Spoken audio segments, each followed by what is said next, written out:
Right the First Time, written and narrated by Sister Natalie Shaver. I come from pretty particular stock. My dad uses the phrase measure twice, cut once frequently, and my mom is a detailed person herself. When I worked with a group of eyewear technicians at a former company, they had a similar mantra of right the first time for everything they did. Before they moved forward with the project, it was imperative that all aspects were as they should be, so nothing had to be redone. This overarching sentiment of paying attention to what you are doing continues to weave its way into my recent life, and probably for good reason. Now it's my turn to instill this notion into my son's life as well. And thankfully, I'm not the only one doing so. Case in point. A few weeks ago, our 5-year-old, Graham, tested for his yellow belt at Taekwondo. This was a big deal for him, and for my husband and me as his parents. He demonstrated the skills he had learned as a white belt and proved he was ready for the next level of responsibility. After completing his requirements for the Taekwondo master, the instructor, he and the others were asked a few questions based on previously submitted responses from their parents. A theme began to emerge.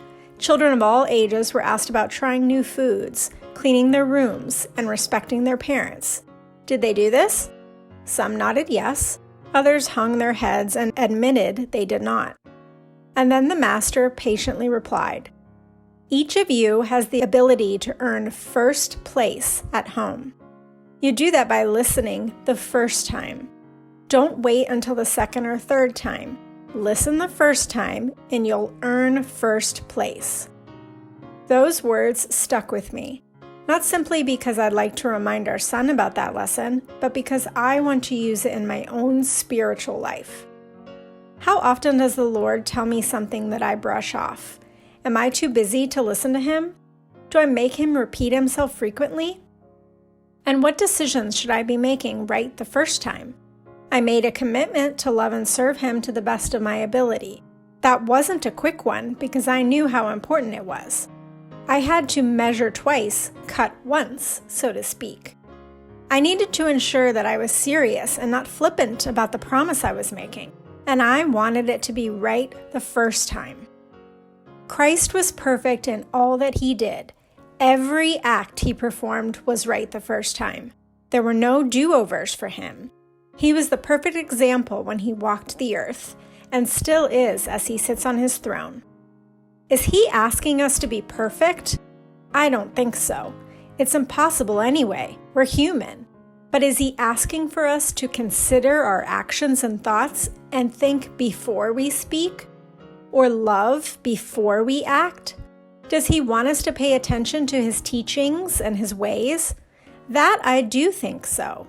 He wants us to measure twice, cut once. Let's strive for that mindset, to earn first prize in His eyes and be more detailed in our service to the Lord.